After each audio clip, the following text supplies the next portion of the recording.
Yes, good morning. Good morning. और भविष्य के डॉक्टरों, क्या हालचाल? बढ़िया हो? राजी खुशी? ये क्या है भैया? अच्छा, होती है आपकी अटेंडेंस? ऐसे ही रखें क्या? और लोकोमोशन। अच्छा, कल तो लेक्चर हुआ नहीं था अपना ना। आज मसल्स वाला देखते हैं, कंप्लीट करवा दूं मैं। एक मैकेनिज्म रह गया और उसकी थोड़ी सी स्ट्रक्चर रहेगी बेटा जी।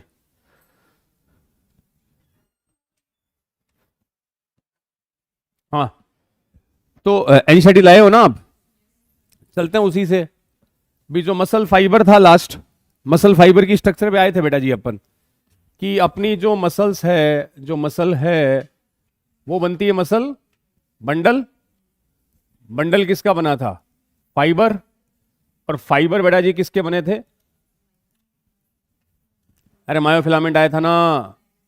बस माइक्रो मायोफिलामेंट या मायोफाइब्रिल। ये जो मसल बंडल था, इसको एनसीईआरटी एक नाम और देती है, पेसिकल या फेसिकुला ही बोल सकते हो आप। पेशिया कवरिंग के लिए एनसीईआरटी ने टर्म यूज किया है। अब बच्चों, मसल फाइबर की आपने स्ट्रक्चर देखी थी, ये मसल की यूनिट होती है। इसको अपन स्ट्रक्चरल यूनिट बोल सकते हैं, किसकी? मसल्स की। मसल फाइबर में आपने देखा था कि आप इसको एक सेल मान लो। सेल मान लो तो इसकी आउटर कवरिंग क्या थी रे? सार्कोलीमा। अंदर भरा हुआ सारा क्या था? सार्कोप्लाज्म। अरे साइटोप्लाज्म को मैंने सार्कोप्लाज्म बोल दिया मसल के रेफरेंस में। सार्कोप्लाज्म में आपने बोला कि सर न्यूक्लियस भी है, माइटोकॉन्ड्रिया भी है, एंडोप्लाज्मिक रेटिकुलम भी है। नाम थोड़े थोड़े चेंज कर दियो। माइटोकॉन्ड्रिया को क्या कह दूं? सार्कोसोम। मसल का माइटोकॉन्ड्रिया बेटा जी क्या है? सार्कोसोम। ईआर का इंपॉर्टेंट वर्ड था एस आर, बोले तो सार्कोप्लाज्मिक रेटिकुलम, जिसका मेन रोल किसको स्टोर करना? कैल्शियम। और ये वही कैल्शियम है जो very very essential for muscle contraction. इसके बिना कॉन्ट्रैक्शन नहीं होगा। ये कहां स्टोर है? सार्कोप्लाज्मिक रेटिकुलम में। न्यूक्लियस का स्पेशल कैरेक्टर था सिंसिशियल। सिंसिशियल किसको बोलना आपको? जहां न्यूक्लियस की नंबर मोर देन वन हो, एक से ज्यादा हो तो syncytial. Multi nucleated, multi nucleated, ये सिंसिशियल। यहां तक की बात की थी। अब जो पॉइंट ला रहा हूं बेटा जी, मैं इसकी स्ट्रक्चर ला रहा हूं। Structure of myofilament myofibril. हमने बात की थी मसल फाइबर की। फाइबर खुद किससे बनता है? मायोफिलामेंट से। उसमें वो एक्टिन मायोसिन की स्ट्रक्चर एनसीईआरटी ने दी है।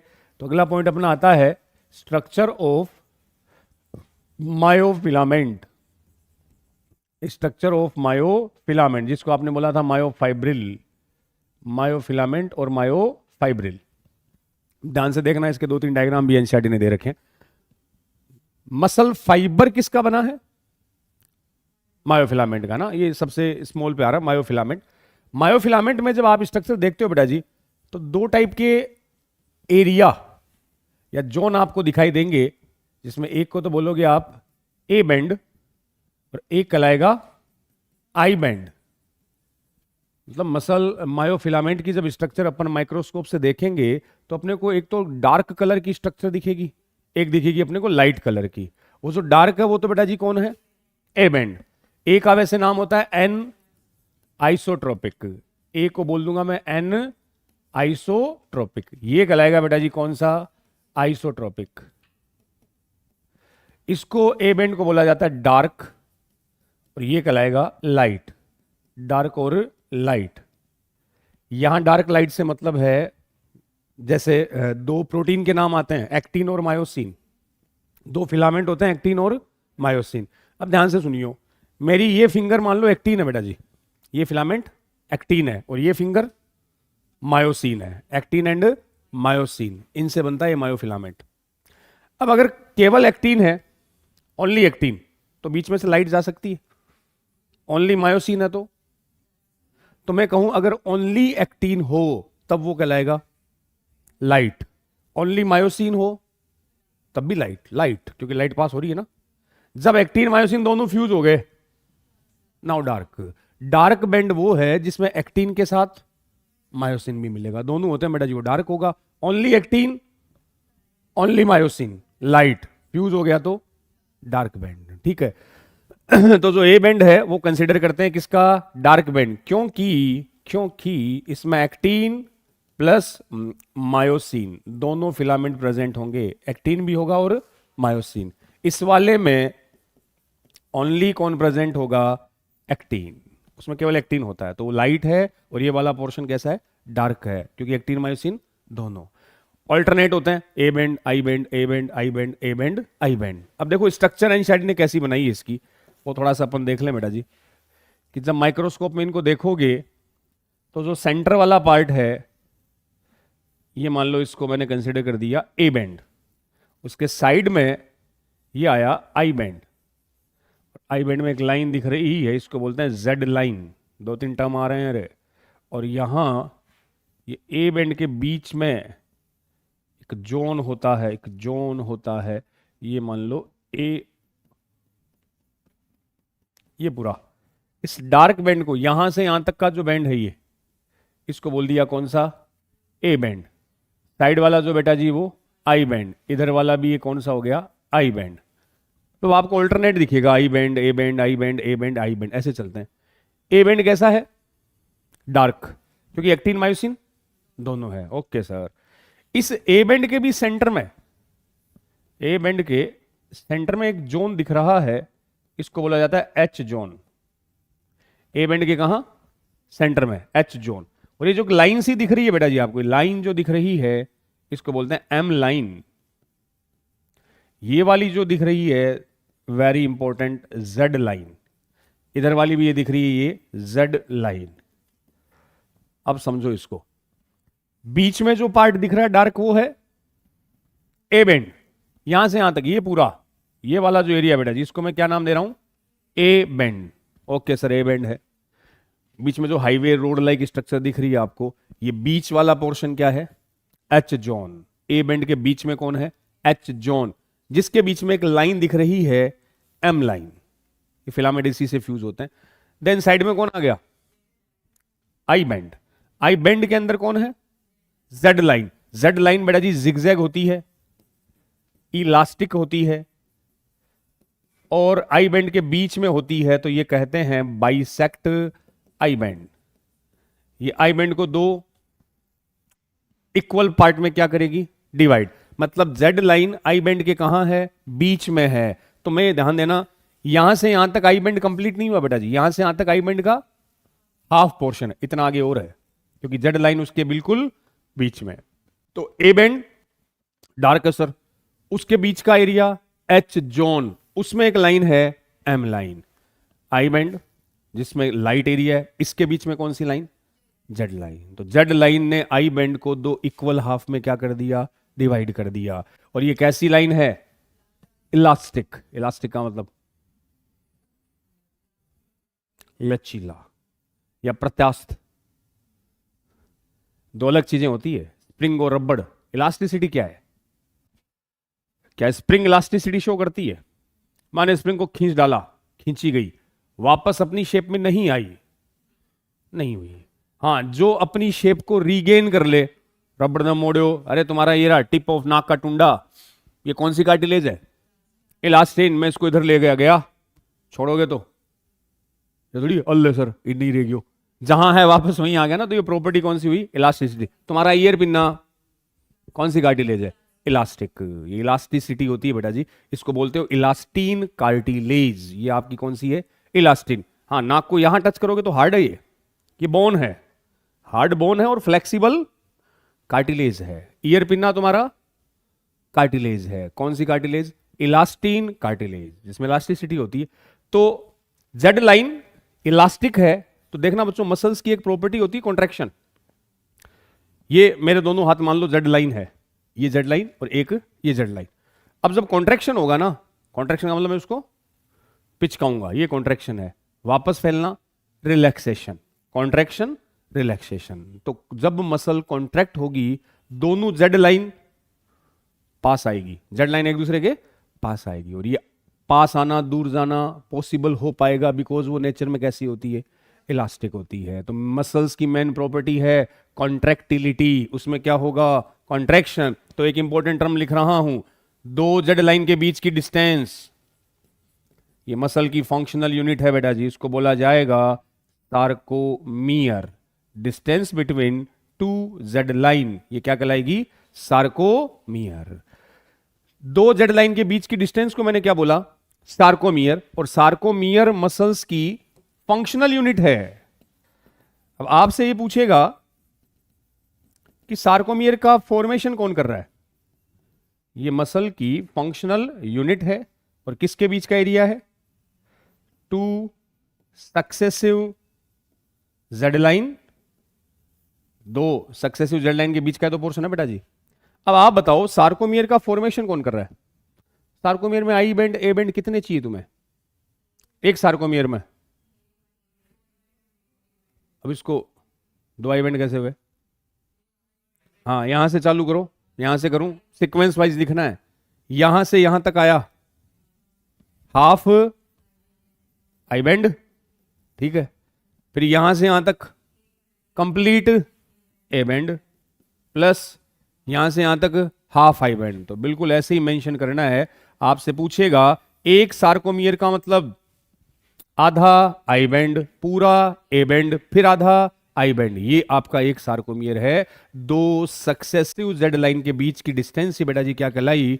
सार्कोमियर। और इसको बोलते हैं मसल की फंक्शनल यूनिट, क्योंकि जब मसल का फंक्शन है कॉन्ट्रैक्शन, कॉन्ट्रैक्ट करेगी तो दोनों जेड लाइन पास आई। बताओ सार्कोमियर पर कोई असर पड़ेगा क्या? जब जेड लाइन पास आएगी तो सार्कोमियर की डिस्टेंस लेंथ कम हो जाएगी, कॉन्ट्रैक्शन वापस जाएगी तो रिलैक्स, तो कॉन्ट्रैक्शन रिलैक्सेशन, यही मसल्स की मेन प्रॉपर्टी है। तो सार्कोमियर और जेड लाइन को मैंने बोला जिगजैग, जो आई बेंड के बिल्कुल बीच में है, और आई बेंड को क्या करती है? बाइसेक्ट करती है दो इक्वल हाफ में। क्लियर? एच जोन कहां? ए बेंड के बीच में, एम लाइन ए बेंड के बीच में, जेड लाइन आई बेंड के बीच में। और होते कैसे हैं? ऑल्टरनेट। ये स्ट्रक्चर है मायोफिलामेंट की। इस वर्ड पे थोड़ा गौर कर लेना, सार्कोमियर, ठीक है। अब ये स्ट्रक्चर हम पढ़ रहे हैं इसकी मायोफिलामेंट की, जिसमें दो बेंड है बच्चों, ए बेंड और एक डार्क है, दूसरा लाइट है। अब सार्कोमियर में ही आपसे पूछे कि जो सार्कोमियर है इसमें प्रोटीन कौन सी होती है, इसमें फिलामेंट कौन से होते हैं? सार्कोमियर में प्रोटीन और फिलामेंट, बच्चे कई बार कंफ्यूज होते हैं बेटा जी कि सर एक्टिन और मायोसिन प्रोटीन है कि फिलामेंट है। तो एक सिंपल से तरीके से समझाता हूं मैं। सार्कोमियर में प्रोटीन जो होती है, एक तो नाम होता है बच्चों स्ट्रक्चरल प्रोटीन, मतलब ये तो सार्कोमियर की क्या बनाएगी? स्ट्रक्चर। अरे वो आई ए बेंड के बीच में जो होता है। एक इसमें आती है कॉन्ट्रैक्टाइल प्रोटीन, इसका मेन काम ही क्या है? मसल का कॉन्ट्रैक्शन। एक प्रोटीन आती है रेगुलेटरी प्रोटीन, ये कॉन्ट्रैक्शन का क्या करेगी? रेगुलेशन। तो नाम आपको कॉन्ट्रैक्टाइल प्रोटीन के याद रखने हैं, क्योंकि अभी फिर पढ़ोगे आप इसको, एक्टिन और मायोसिन। ये दो प्रोटीन वो है जो किस में हेल्प करेगी? कॉन्ट्रैक्शन में। बिल्कुल सर, ए आई बेंड में यही तो होता है, एक्टिन और मायोसिन। रेगुलेशन, वो प्रोटीन जो कॉन्ट्रैक्शन का क्या करेगी? रेगुलेशन करेगी। इसमें भी दो नाम आते हैं, ट्रोपोनिन और ट्रोपोमायोसिन। ट्रोपोनिन और ट्रोपोमायोसिन 11th पढ़ी है क्या? कोरोना टाइम वाली थोड़ी 11th, कोरोना टाइम की है, पढ़ी नहीं। वैसे स्कूलिंग में 11th पे फोकस कम ही करते हैं ना, वो 12th के परसेंटेज बनाने पे उनका जोर रहता है। तो नाम पहली बार कहें तो बुक कब लाए होंगे 11th के तुम? सुना मतलब सुने से ना, बस इतना ही चाहिए, सुने से लगे ऐसे ना, सुन्नों की तरह मत बैठा रहो, सुने से लगे ना तुम्हें नाम कि हाँ सर ऐसे नाम हमारे जीवन में पहले भी कभी आए थे, है ना। ट्रोपोनिन, ट्रोपोमाइसिन रेगुलेटरी प्रोटीन है, एक्टिन मायोसिन कॉन्ट्रैक्टाइल प्रोटीन है, और जो स्ट्रक्चर बनाती है, एक नाम लिख रहा हूं, भेजे पे जोर डाल के देखना ये कहीं आया था क्या ऐसा नाम? 12th में आया हुआ है, जीन। सबसे सबसे बड़ी जीन, बिल्कुल डिस्ट्रोफिन, एचजीपी में, human genome project molecular basis वाले चैप्टर में लार्जेस्ट जीन कौन सी होती है? डिस्ट्रोफिन।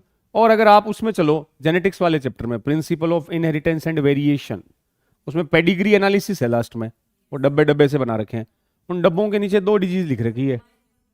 हाँ, मायोटोनिक डिस्ट्रोफी, मस्कुलर डिस्ट्रोफी। तो वो जो डिजीज है ना, वो इसी प्रोटीन से रिलेटेड है।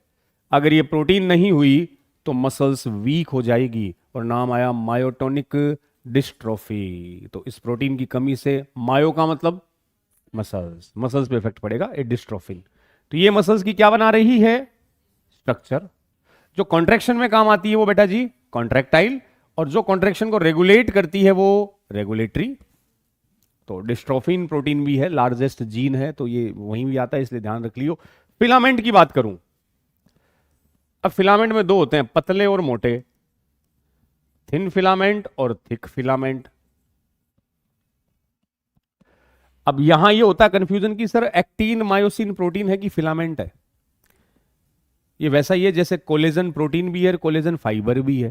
सीधी सी बात है, फिलामेंट का मतलब एक धागा, एक टुकड़ा है, वो प्रोटीन से ही बनेगा, तो मैं उसको फिलामेंट भी बोल सकता हूं। उसको, अरे ये फिलामेंट है एक, इसका नाम दिया मैंने एक्टिन फिलामेंट, क्योंकि इसमें कौन सी प्रोटीन है? एक्टिन। मोटा हुआ मैंने उसको मायोसिन फिलामेंट बोल दिया, क्योंकि उसमें प्रोटीन कौन सी है? बस। तो मायोसिन प्रोटीन भी है, उससे बना हुआ मायोसिन का फिलामेंट भी है। एक्टिन प्रोटीन भी है, उससे बना हुआ एक्टिन का फिलामेंट भी है। तो जो थिक होता है, थिक फिलामेंट, ध्यान रखना ये मायोसिन है। मायोसिन मोटा होता है, बाकी सब थिन है। एक्टिन थिन है, ट्रोपोनिन थिन है, और ट्रोपोमायोसिन भी थिन है। सर ये तो प्रोटीन थे। अरे प्रोटीन से ही कौन बने हैं? फिलामेंट। तो मायोसिन अकेला मोटा है। जब तुम इस एनसीईआरटी के पीछे की एक्सरसाइज करोगे, वहां एक मैच द कॉलम का क्वेश्चन मिलेगा, तो वहां थिन फिलामेंट को मैच करवाया है ट्रोपोमायोसिन से, बिल्कुल। केवल थिक कौन सा, ध्यान रखना, मायोसिन थिक है, बाकी सारे थिन फिलामेंट है, जो इन्हीं में से किसी न किसी प्रोटीन से बने होते हैं। पीछे एनसीईआरटी का मतलब पूरी एनसीईआरटी करनी होती है ना, समरी भी आप किया करो, चैप्टर की समरी भी तुम्हें करनी है। और आपने बायोमोलिक्यूल पढ़ा है ना, एक रामचंद्रन प्लॉट आया होगा, हाँ, प्रोटीन की 3D स्ट्रक्चर, वो एग्जाम में आया हुआ क्वेश्चन है। कहां मिलता है वो? आया था 2-3 साल पहले, हाँ, जहां चैप्टर स्टार्ट होता है उसमें वो साइंटिस्ट के बारे में डिस्क्रिप्शन दिया हुआ है, पेज नंबर 124-25, पुरानी एनसीईआरटी, वो स्वामीनाथन रामचंद्रन जी के बारे में ना। Cell the unit of life start होती है उसके ठीक पहले। एनसीईआरटी में हर यूनिट से पहले एक साइंटिस्ट के बारे में डिस्क्रिप्शन दे रखा है, वहां से क्वेश्चन आया था। लोगों ने कहा पता नहीं कहां से आ गया। तो भैया एनसीईआरटी में हर चीज पढ़नी होती है, समरी भी करो और पीछे की एक्सरसाइज भी लगाओ, उसमें से भी क्वेश्चन बनते हैं। तो थिन और कैसे फिलामेंट आ गए बेटा जी? थिक। ये सब क्या बना रहे हैं? सार्कोमियर, जो एक्चुअल में 2 जेड लाइन के बीच की डिस्टेंस है, और यही फंक्शनल यूनिट ऑफ मसल्स है। क्लियर? चलूं आगे। अब मसल्स की कुछ प्रॉपर्टी है बेटा जी, शुरू में दे रखा है वैसे, प्रॉपर्टी ऑफ मसल्स। जैसे सबसे मेन प्रॉपर्टी तो अभी आप बोल रहे थे कॉन्ट्रैक्शन, तो मसल्स की प्रॉपर्टी में सबसे मेन होता है contractility. Contractility main property of muscles, वो कॉन्ट्रैक्शन करती है। कॉन्ट्रैक्टिलिटी के अलावा एक टर्म आता है बेटा जी एक्सटेंसिबिलिटी। एक्सटेंसिबिलिटी, एक आता है इलास्टिसिटी, एक आता है एक्सटेंसिबिलिटी, इलास्टिसिटी और एक्साइटेबिलिटी। एक्साइटेबिलिटी, तो वर्ड मीनिंग समझियो। कॉन्ट्रैक्टिलिटी का मतलब कॉन्ट्रैक्शन, एक्सटेंसिबिलिटी का मतलब खींच दी मसल को, एक्सटेंशन हो गया। ये कॉन्ट्रैक्शन और एक्सटेंशन ही इसकी कौन सी प्रॉपर्टी है? इलास्टिसिटी। और एक्साइटेबिलिटी का मतलब जैसे ही मसल्स को सिग्नल दिया, स्टिमुलस दिया, वो एक्साइटेड हो गई। जैसे न्यूरॉन होते हैं, सिग्नल देती वो क्या हो गई? Alert, excited. तो एक्साइटेबिलिटी, इलास्टिसिटी, एक्सटेंसिबिलिटी, फैलना एक्सटेंशन है बेटा जी, और इस प्रॉपर्टी को मैं क्या कहूं? कॉन्ट्रैक्टिलिटी, मसल्स का कॉन्ट्रैक्शन। तो चैप्टर नंबर 7 टिश्यू वाले चैप्टर में है, वहां लिखा है कि जब मसल कॉन्ट्रैक्ट होती है तो लेंथ पर क्या इफेक्ट पड़ेगा? कोई भी मसल कॉन्ट्रैक्ट होगी तो उसकी लेंथ शॉर्ट, लेंथ शॉर्ट होगी, शॉर्टन, जो लेंथ होगी बेटा जी उसकी शॉर्ट हो जाएगी। अगर वही मसल्स रिलैक्स हो तो हाँ, जो ओरिजिनल लेंथ है वो रीगेन हो जाएगी, तो वापस बैक टू या रीगेन ओरिजिनल लेंथ, जितनी थी पहले वापस वहीं आ गई, वो उसका क्या कहलाएगा, रिलैक्सेशन। तो कॉन्ट्रैक्शन में लेंथ क्या होती है, कम, और रिलैक्सेशन में वापस इंक्रीज। यही तो है कॉन्ट्रैक्शन रिलैक्सेशन, जिसको मिला के बोल देंगे इलास्टिसिटी, लेंथ शॉर्ट हो जाती है। ठीक है, अब इन दो प्रोटीन की स्ट्रक्चर दे रखी है बच्चों। जो कॉन्ट्रैक्टाइल प्रोटीन में किसका नाम आता है, एक्टिन और मायोसिन का। मैं आपको इनकी स्ट्रक्चर बता देता हूं, उसी के साथ ये दो भी इंक्लूड हो जाएगी, फिर मैकेनिज्म वाला पॉइंट आता है। एनसीईआरटी में लाया भी हूं, और आप एनसीईआरटी मस्ट पढ़ियो, उसका हर वर्ड तुम्हें समझ में आना चाहिए। डाउट हो तो अगले दिन मेरे से पूछ लिया करो। जो एनसीईआरटी में जो भी डाउट आए ना, नेक्स्ट डे डिस्कस कर लिया करो बेटा जी, डाउट नहीं रहने चाहिए एनसीईआरटी के तो।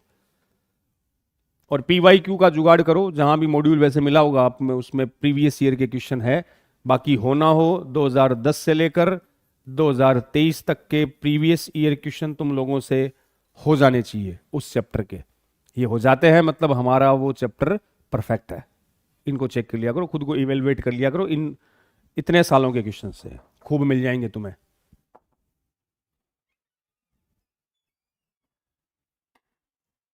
यही बेच है क्या आपका, है कंफर्म, फास्ट ट्रैक में हो?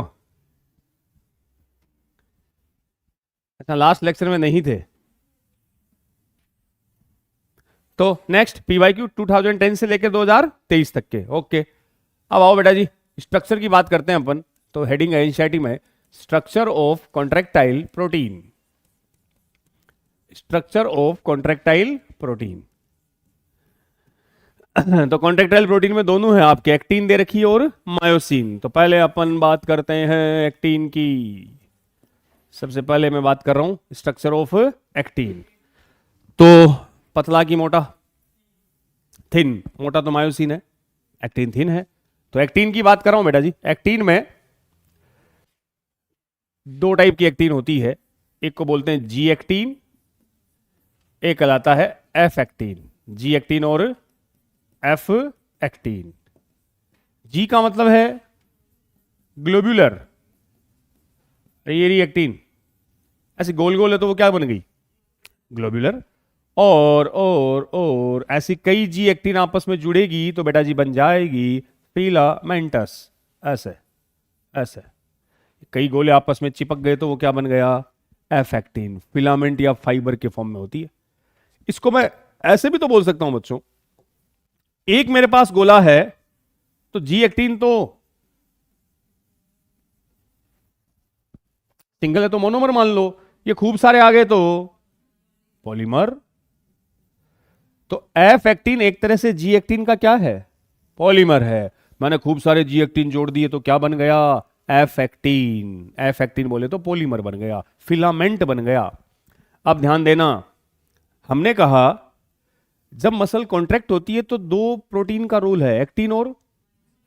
अब एक चीज यहां समझो कि सर जब कॉन्ट्रैक्शन होगा ना तो एक्टिन किससे जुड़ेगा, मायोसिन से। एक्टिन फ्यूज होगा मायोसिन से, तभी मसल में क्या होगा, ये आगे वाले पॉइंट मैकेनिज्म में समझ में आएगा। यहां एक बात क्लियर करो कि कॉन्ट्रैक्शन के time actin fuse with myosin, और उसी का रिजल्ट है मसल का कॉन्ट्रैक्शन। तो एक्टिन को चिपकना है किससे, मायोसिन से। तो ध्यान दियो रे बेटा जी, ये जो एक्टिन है, ये जो एक्टिन है, इसके ऊपर यहां एक साइट होती है।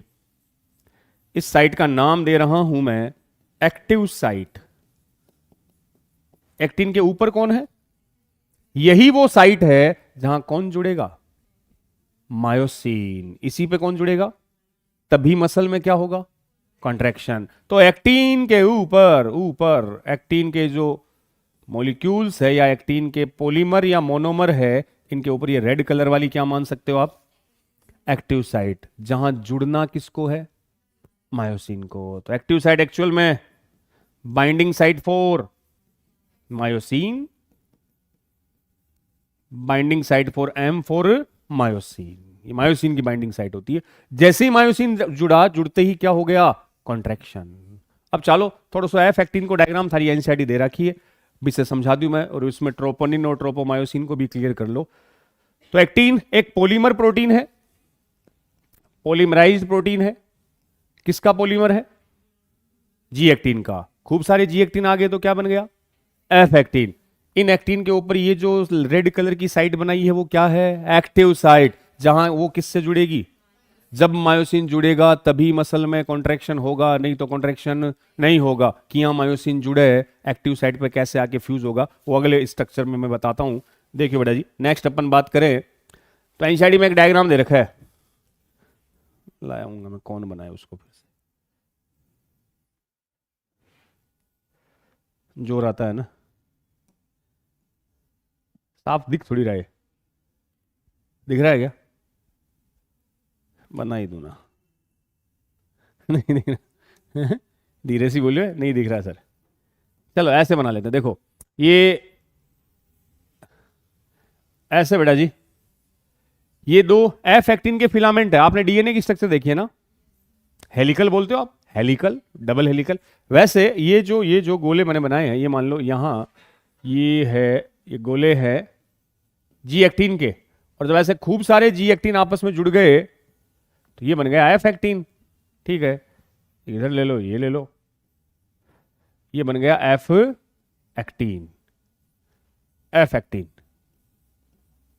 ठीक है सर। तो एफ एक्टिन कैसे फ्यूज होता है? हेलिकली। हेलिकल समझ गए? डीएनए हेलिकली, दो फाइबर है दोनों आपस में, मेरे पास दो धागे हैं, मैंने उसको आपस में गूंथ दिया, कोइल कर दिया, ये हेलिकली स्ट्रक्चर होता है। इन सब के ऊपर ये जो साइट है, ये मान लो वो कौन सी साइट है? ये सर एक्टिव साइट है। इसी बेटा जी एक्टिव साइट से किसको चिपकना है? मायोसिन को चिपकना है, तभी तो मसल में क्या होगा? कॉन्ट्रैक्शन होगा सर। तो यहां इसको मैं कह दूं, ये तो है एफ एक्टिन, फिलामेंटस एक्टिन। कितने फिलामेंट है? दो, और दोनों कैसे अरेंज है? हेलिकली, हेलिकली अरेंज्ड होते हैं दोनों एफ एक्टिन। Okay sir. ये ऊपर है उसकी एक्टिव साइट, जहां जुड़ना किसको है? तभी मसल में क्या होगा? लेकिन बच्चों हमेशा मसल कॉन्ट्रैक्ट थोड़ी रहती है, वो जब रेस्ट कर रही है तो एक तरह से वो क्या है? रिलैक्स है। रिलैक्स है मतलब मायोसिन से जुड़ी हुई, क्योंकि मायोसिन से जुड़ती तो क्या होगा? कॉन्ट्रैक्शन। जब मसल रिलैक्स है, कॉन्ट्रैक्ट नहीं हो रही, तब सर क्या होता है? उस टाइम क्या होगा? नॉर्मली इस मसल्स के ऊपर, एक्टिव साइट के ऊपर एक और प्रोटीन इसको कवर किए रहती है, एक और प्रोटीन के फिलामेंट इसके ऊपर होते हैं। ये जो प्रोटीन है इसको मैं कहूंगा ट्रोपोमायोसिन, ट्रोपोमायोसिन। आप देखते ही समझ जाओ, ये मान लो बेटा जी एक्टिन है, और ये एक्टिन की वो साइट है जहां जुड़ना किसको है? मायोसिन को, मतलब एक्टिव साइट है। मैंने इस एक्टिव साइट को ढक दिया, ट्रोपोमायोसिन ने उस एक्टिव साइट को कवर कर दिया, मास्क कर दिया। जब तक ढकी हुई है, क्या ये मायोसिन से जुड़ेगी? नहीं सर, ढकी पड़ी है, एक्टिव साइट ही कवर है, तो मायोसिन से फ्यूज बिना जुड़े कॉन्ट्रैक्शन। जब तक मसल रिलैक्स है, उसकी एक्टिव साइट को किसने कवर कर रखा है? एक और प्रोटीन ने, जिसको क्या कहा? ट्रोपोमायोसिन। एनसीईआरटी कहती है ट्रोपोमायोसिन के भी दो फिलामेंट है, और वो एफ एक्टिन के पैरेलली चल रहे हैं, बस उसको पूरे को कवर कर रखा है पैरेलली, हेलिकली वही प्रेजेंट होते हैं। तो इस प्रोटीन को नाम दे दिया, इस प्रोटीन को बेटा जी कह दिया tropomyosin, tropomyosin. Run parallelly through complete length of F actin. जहां जहां एफ एक्टिन है उसके ऊपर कौन है? ट्रोपोमायोसिन। ये भी हेलिकली है, वो भी हेलिकली होता है। अब एक और इंपॉर्टेंट प्रोटीन जो बीच बीच में आती है एट रेगुलर इंटरवल, उस प्रोटीन को कह देना ट्रोपोनिन। एक और प्रोटीन की मैं बात कर रहा हूं, कलर कलर कलर कलर कौन सा ले? हैं? कौन सा लिया? ये ले ले, सेम ही हो गया। कौन सा कलर नहीं लिया? ये नहीं लिया गया, ये ले लो, चलो ये ले लिया। इसमें ये वाली प्रोटीन, इस वाली प्रोटीन को बेटा जी बोल दिया ट्रोपोनिन। ये जो गोल गोल ऐसी प्रोटीन दिखी है, जगह जगह रेगुलर इंटरवल पे लगी रहेगी। ये गोल गोल जो प्रोटीन है ये क्या कहलाई? Troponin, troponin. निन। अब ध्यान देना इस ट्रोपोनिन के बारे में। ट्रोपोनिन ऐसी प्रोटीन होती है, इसमें से तीन इसकी सब यूनिट होती है। ट्रोपोनिन की 3 सब यूनिट। ये है प्रोटीन कौन सी? ट्रोपोनिन। ठीक है, जिसके पास 3 सब यूनिट होती है। और ये भी देखा जाए तो ग्लोब्यूलर प्रोटीन है बेटा जी। ट्रोपोनिन भी ग्लोब्यूलर प्रोटीन है और 3 सब यूनिट से बनी होती है, कंपोज्ड ऑफ 3 सब यूनिट। ये 3 गोले, एक बार देखो, ये 3 गोले, इसमें से एक को मैंने कह दिया ट्रोपोनिन सी, ट्रोपोनिन टी और एक ट्रोपोनिन का आई। मतलब ये जो गोल गोल प्रोटीन है ये कौन सी है? ट्रोपोनिन है। उसके कितने पार्ट है? 3, troponin C, troponin T, troponin I. ये जो ट्रोपोनिन टी है ये तो बाइंड करेगा, बाइंड विद ट्रोपोमायोसिन, ये तो ट्रोपोमायोसिन से जुड़ेगा। ट्रोपोनिन सी बाइंड होगा कैल्शियम के साथ, और आई का मतलब यहां इनहिबिटरी। अब एक बार पूरी प्रोसेस सुनना आप मैकेनिज्म की। देखना, जब मसल कॉन्ट्रैक्ट होती है तो पहली कंडीशन तो है एक्टिन को चिपकना है किससे? मायोसिन से। ठीक है, और कॉन्ट्रैक्शन के टाइम आपको कौन से आयंस की जरूरत पड़ेगी? कैल्शियम। कैल्शियम चाहिएगा ना। अब प्रोसेस सुनना बच्चों, कैल्शियम कहां भरा पड़ा है? यह है मसल का सार्कोप्लाज्मिक रेटिकुलम। मेरे पास एक नॉर्मल मसल्स है जो फिलहाल रिलैक्स है, कॉन्ट्रैक्ट नहीं हो रही। रिलैक्स के टाइम एक्टिन का जो एक्टिव साइट है, एक्टिन का एक्टिव साइट ढका हुआ है, कवर है, मास्क है। किसने ढक के रखा? ट्रोपोमायोसिन भी है, और बीच बीच में कौन है? ट्रोपोनिन। ट्रोपोनिन एंड ट्रोपोमायोसिन, इन्होंने उसको ढका हुआ है, उसके एक्टिव साइट को पूरा ढक रखा है। तो भैया कॉन्ट्रैक्शन से पहले इनको हटाओ, ट्रोपोनिन और ट्रोपोमायोसिन को हटाओ। हटाओगे तभी तो ये एक्टिव साइट खुलेंगे, और यहां आके कौन चिपकेगा? मायोसिन चिपकेगा, तभी तो मसल में कॉन्ट्रैक्शन होगा। तो फिर से लाइन, रिलैक्सेशन के टाइम नॉर्मल कंडीशन में active site of actin mask with troponin and tropomyosin. इनके एक्टिव साइट को किसने ढक के रख रखा है?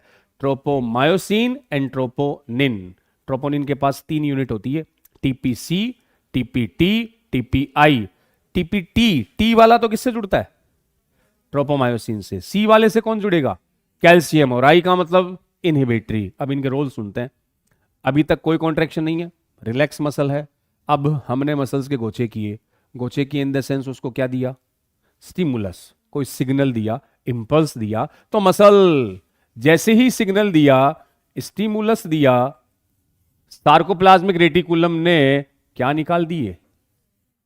कैल्शियम निकाला। इसी के अंदर भरा पड़ा था कैल्शियम, ये कैल्शियम आया, सफेद सफेद कैल्शियम। और कैल्शियम आगे सीधा चिपका, कहां चिपका? ट्रोपोनिन की सी यूनिट से। ट्रोपोनिन की आगे कौन चिपक गया? जैसे ही कैल्शियम आएगा, कैल्शियम इसके कॉन्फ़िगरेशन को चेंज करेगा और ट्रोपोनिन को बोलेगा भाई हट जा यहां से। कैल्शियम उसको क्या कहेगा? तू यहां से हट। तो कैल्शियम इसको खींचेगा, ट्रोपोनिन को वहां से उठाएगा। अब जैसे ट्रोपोनिन उठा, इस ट्रोपोनिन ने किसको पकड़ रखा है? ट्रोपोमायोसिन को। तो जब ट्रोपोनिन यहां से जाएगा, वो साथ साथ किसको ले जाएगा? ट्रोपोमायोसिन को। जब ट्रोपोनिन जाएगा तो ट्रोपोमायोसिन भी वहां से चला जाएगा। तो भैया जैसे ही कैल्शियम आया, ये लो, यहां से ट्रोपोनिन और ट्रोपोमायोसिन हट लिए दोनों। बस जैसे ही हटे, हटते उसके एक्टिव साइट, अब यहां आके कौन चिपक जाएगा? और मसल में क्या हो जाएगा? कॉन्ट्रैक्शन। फिर से सुन लो, नॉर्मल सिचुएशन में मसल्स के एक्टिव साइट जहां जुड़ना किसको है? मायोसिन को। मास्क और कवर्ड होते हैं किससे? ट्रोपोमायोसिन से भी और ट्रोपोनिन, दोनों से। ट्रोपोनिन से भी, ट्रोपोमायोसिन से। मेन तो ट्रोपोनिन ही है बेटा जी, क्योंकि ट्रोपोनिन से ही कौन चिपका हुआ है? ट्रोपोमायोसिन। इसने ढक रखा है। जैसे ही सिग्नल दिया, सार्कोप्लाज्मिक रेटिकुलम से कौन निकला? कैल्शियम सीधा आके कहां छिपा? ट्रोपोनिन के सी यूनिट पे चिपकते कैल्शियम ने उनको खींचा। खींचते कौन हटा? ट्रोपोनिन। और ट्रोपोनिन ने किसको हटा दिया? ट्रोपोमायोसिन, क्योंकि वो उसके साथ चिपका हुआ था। तो ट्रोपोनिन ट्रोपोमायोसिन हटते ही इसका एक्टिव साइट एक्सपोज हो गया, खुल गया। अब वहां कौन चिपक गया? Then muscle contraction. तो कॉन्ट्रैक्शन में भैया कौन सा आयन काम आया? कैल्शियम। और रेगुलेटरी प्रोटीन कौन सी है? ट्रोपोनिन और ट्रोपोमायोसिन रेगुलेट करती है ना, जब तक ये है कॉन्ट्रैक्शन नहीं होगा। क्लियर है? तो ट्रोपोनिन की 3 यूनिट है, आई रोकने वाली इनहिबिटरी, सी जहां कौन जुड़ेगा? कैल्शियम, और टी जिसने किसको पकड़ रखा है? ट्रोपोमायोसिन को। ये structure of actin with troponin and tropomyosin. तो एफ एक्टिन ये हो गया, और ट्रोपोमायोसिन भी फिलामेंटस है, ये भी फिलामेंटस ही होती है बेटा जी। जबकि दिख रहा आपको ट्रोपोनिन कैसी है? ग्लोब्यूलर है, और एफ एक्टिन फिलामेंटस, और कैसे वाउंड होती है? हेलिकली वाउंड होती है, वो भी हेलिकली है। क्लियर? अब दूसरी प्रोटीन पे आते हैं, मायोसिन पे। ये तो स्ट्रक्चर अपन ने किसकी बना ली? एक्टिन की। जी, और जी मोनोमर है एफ, और इसकी ये कौन सी साइट? एक्टिव, जहां जुड़ेगी कौन? मायोसिन। तब मसल में क्या होगा? कॉन्ट्रैक्शन। देखो फिर मायोसिन की स्ट्रक्चर पे आता हूं। एनसीईआरटी में है सब कुछ लिखा हुआ, तुम पढ़ना उसको बस। और लगे कि सर इस लाइन वर्ड पैराग्राफ का मीनिंग समझाओ, अपन डिस्कस कर लेंगे। बट भैया एनसीईआरटी के line to line word to word तुम्हारे भेजे में कुछ नहीं चाहिए। अगर नाम के आगे प्यारा सा प्रीफिक्स लगाना है, क्या? DR doctor. चालू पन्नो पलट दूं?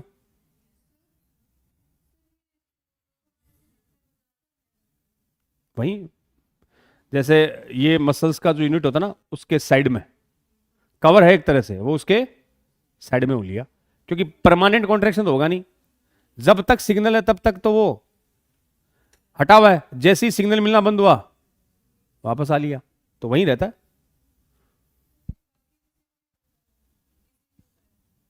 हाँ, इसी को एक्टिव साइड को कवर करेगा ना भाई। ये जो कैल्शियम जब तक जुड़ा हुआ है ना, ट्रोपोनिन, आप ऐसे मानो ट्रोपोनिन हटाए, लेकिन उसने अपने साथ किसको ले गया? क्योंकि वो उससे चिपका हुआ है। बाकी हटता एक्चुअल में कौन है? ट्रोपोनिन। तो आपसे मेन पूछे ना कि कौन रेगुलेटरी मेन प्रोटीन है, तो आपको क्या बताना है? ट्रोपोनिन। मेन तो यही है, इसके साथ ट्रोपोमाइसिन हटेगा, इसके साथ आएगा, क्योंकि वो इससे फ्यूज होता है। चलो नेक्स्ट स्ट्रक्चर पे आता हूं बेटा जी। इनहिबिटरी ही वो है जो कॉन्ट्रैक्शन को रोक के रखा हुआ है। इनहिबिटरी एक्चुअल में वो यूनिट है जिसने कॉन्ट्रैक्शन को रोक के रखा हुआ है। इसमें कुछ ऐसे केमिकल होते हैं जो कॉन्ट्रैक्शन को रोक के रखते हैं। तो इनहिबिटरी का मतलब किसी चीज को रोकने वाला, ये है वो इनहिबिटरी, रोकने वाला। जब कैल्शियम आएगा ना, इसमें चेंज होंगे, इसमें चेंज होंगे, तो ट्रोपोनिन वहां से हटेगा, हटेगा, और साथ में किसको हटा देगा?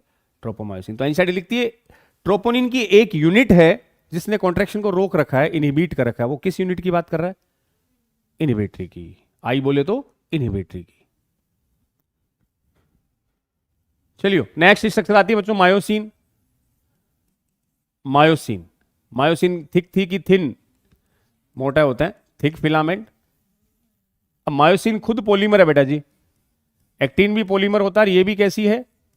It's polymer of meromyosin. ये पॉलीमर है किसका? मीरोमायोसिन का।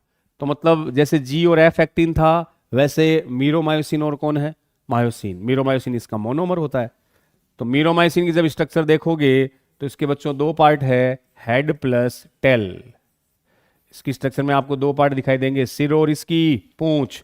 तो कुछ पुरानी बुक्स में लिखा हुआ है कि मीरोमायोसिन की स्ट्रक्चर होती है टेडपोल लार्वा लाइक। टेडपोल किसका लार्वा है? मेंढक का। मेंढक के लार्वा को क्या कहते हो? उसमें पूंछ होती है और उसका सिर होता है। इस मीरोमाइसिन के पास भी सिर है और इसकी, तो ऐसे बोलते हैं its structure looks like tadpole larva. अब स्ट्रक्चर देखना, एनसीईआरटी में दे रखी है बच्चों, ऐसे एक तो पूंछ बना रखी है इसकी, और पूंछ के साथ ये ग्लोब्यूलर हेड बनाया हुआ है। ऐसे इसमें एक हेड बनाया हुआ है, टेल, और टेल के साथ इसका हेड। तो यहां ये इसकी टेल हो गई। फिर देख लो आप, टेल हेलिकल है, फिलामेंटस है। ऊपर ये जो वाला पोर्शन है इसको बोलेंगे ग्लोब्यूलर हेड। ये इसकी स्ट्रक्चर आएगी ग्लोब्यूलर हेड। ये इसका हेड है, गोल गोल हेड। और हेड के पास दो स्ट्रक्चर है बेटा जी, दो साइट है। हेड के पास दो स्पेशल साइट होती है, दो स्पेशल साइट होती है। एक साइट को तो बोला गया, अब देखो एक्टिन किससे जुड़ेगा? मायोसिन से। मायोसिन किससे जुड़ेगा? एक्टिन से। तो इस मायोसिन के ऊपर ये जो साइट है वो एक्टिन बाइंडिंग साइट, ये हो गई बेटा जी एक्टिन बाइंडिंग साइट। समझ रहे हो ना? एक्टिन जुड़ता है मायोसिन से, मायोसिन जुड़ता है एक्टिन से, तो एक्टिन के ऊपर तो कौन सी साइट थी? एक्टिव साइट, जहां वो किससे जुड़ रहा है? मायोसिन से। ऐसी मायोसिन के ऊपर कौन है? एक्टिन बाइंडिंग साइट, यहां एक्टिन आके जुड़ेगा और साइड में एक एंजाइम होता है रे, इसको बोला जाता है एटीपीएज एंजाइम। एटीपीएज एंजाइम, ध्यान देना इस बात पे। ATPase enzyme magnesium dependent enzyme है, मतलब इस एंजाइम की एक्टिविटी किस पर डिपेंड करती है? मैग्नीशियम पे। आपने ग्लाइकोलाइसिस पढ़ लिया क्या? रेस्पिरेशन नहीं हुआ अभी, है ना? ग्लाइकोलाइसिस का एक स्टेप आता है, glucose convert into glucose 6 phosphate. वहां एक एंजाइम काम आता है हेक्सोकाइनेज। अरे वो क्यों, बायोमोलिक्यूल तो पढ़ा है, उसमें एंजाइम आए थे ना, कोफैक्टर। कोफैक्टर में बताया था कुछ मेटल आयन, तो इस एंजाइम का मेटल आयन कौन है? और फास्टेस्ट एंजाइम बॉडी का कौन सा था? वही कौन, जो 1 सेकंड में 6 लाख CO2 को प्रोडक्ट में बदल रहा था। कार्बोनिक एनहाइड्रेज, जिसका टर्न ओवर नंबर था 360 लाख। 1 मिनट में कितने CO2? 360 लाख को कार्बोनिक एसिड में कन्वर्ट करता है। उसको खिताब मिला है तुम्हारी बॉडी का सबसे फास्टेस्ट एंजाइम। उसका मेटल आयन कौन था? कार्बोनिक एनहाइड्रेज को कौन चाहिए जीवन में? अरे जिंक चाहिए। अगर जिंक नहीं है वो एंजाइम काम। वैसे ही एटीपीएज, एज लग गया तो कौन है? एंजाइम। इसको कौन चाहिए? मैग्नीशियम। गौर करना इस चीज पे, क्वेश्चन बताऊंगा एक। एटीपीएज जो किस पर डिपेंड कर रहा है? मैग्नीशियम पे। सर यहां एटीपीएज का क्या रोल? अब सुनो, मसल को कॉन्ट्रैक्ट होना है, तो कॉन्ट्रैक्शन में तुम्हें इतना तो पता है कि गुरुजी कैल्शियम निकलेगा। ठीक है, निकल गया। कैल्शियम निकल के चिपकेगा कहां? ट्रोपोनिन की सी यूनिट पे।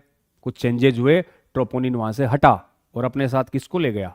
ट्रोपोमायोसिन को। दोनों हटते ही एक्टिन का एक्टिव साइट एक्सपोज हो गया, खुल गया। ठीक है, अब वहां कौन चिपकेगा? लेकिन भाई इतनी इजी प्रोसेस को नहीं कि गुरुजी एक्टिन खुले और मायोसिन चिपके और मसल कॉन्ट्रैक्ट होगी ना। कॉन्ट्रैक्शन में एनर्जी का खर्चा आएगा। कॉन्ट्रैक्शन में एनर्जी का खर्चा आएगा। एनर्जी कौन देता है? एटीपी। आपकी बॉडी में source of energy ATP. Energy के coin ATP, adenosine triphosphate. क्या तुम जानते हो एटीपी एनर्जी कैसे देता है? क्या है एटीपी के पास जो एनर्जी दे दे? Phosphate, high energy phosphate bond. ATP की स्ट्रक्चर नहीं पता? एटीपी एडिनोसिन ट्राई, अरे ये रहा, पहचानना। एक शुगर बनाई है मैंने, पहचानियो इस शुगर को। अब पहचानो।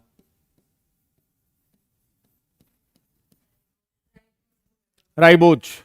5 कार्बन है तो पेंटोज, दूसरे कार्बन पे OH है तो राइबोज। केवल OH होता तो डीऑक्सी राइबोज। ये कौन सी शुगर है? राइबोज। राइबोज शुगर का पहला कार्बन, पहला कार्बन, पहला कार्बन, यहां जुड़ गया A4। एडिनिन, नाइट्रोजनस बेस होता है एडिनिन, कार्बन नंबर 5 पे जुड़ा पी पी पी। 2 ही जुड़ पाए, एक और जोड़ दिया भाई मैंने। कितने पी जुड़े? तो पूरी स्ट्रक्चर बन गई एडिनोसिन ट्राई फॉस्फेट। 3 फॉस्फेट है तो ट्राई फॉस्फेट। कौन से कार्बन पे जुड़ते हैं? और एडिनिन जुड़ता है फर्स्ट कार्बन पे। आपने सुने ना न्यूक्लियोसाइड न्यूक्लियोटाइड। ये शुगर कौन सी हुई? राइबोज। तो एम्स में पूछा था एटीपी में कौन सी शुगर होती है? बच्चे सोचते रह गए सर एटीपी में कहां से शुगर आई। अरे भैया एटीपी में शुगर है राइबोज। कौन सा नाइट्रोजनस बेस होता है? एडिनिन। कितने फॉस्फेट होते हैं? 3। अब एटीपी इन फॉस्फेट बॉन्ड को तोड़ेगा, इन हाई एनर्जी फॉस्फेट बॉन्ड को तोड़ेगा, और जब ये बॉन्ड टूटेंगे तो लिबरेट होगी एनर्जी। तो एनर्जी कहां स्टोर है? इन हाई एनर्जी फॉस्फेट बॉन्ड में, उनके ब्रेक होने से क्या निकलेगी? एनर्जी। एटीपी का एक फॉस्फेट निकल गया तो क्या बन गया? एक और फॉस्फेट निकल गया तो फॉस्फेट निकलता रहेगा, एनर्जी रिलीज होती रहेगी। इसीलिए एटीपी का एक और नाम है, ये तुम्हारी बॉडी में एनर्जी करेंसी, एनर्जी कॉइन कहलाते हैं, एनर्जी के कॉइन कहलाते हैं जो एनर्जी देते हैं। तो हमने कहा ठीक है सर, मसल कॉन्ट्रैक्शन में आपने कह दिया कैल्शियम आया, ट्रोपोनिन से चिपका, ट्रोपोनिन हटा, एक्टिन के एक्टिव साइट खुल गए, अब वहां के कौन जुड़ेगा? मायोसिन, देन मसल में।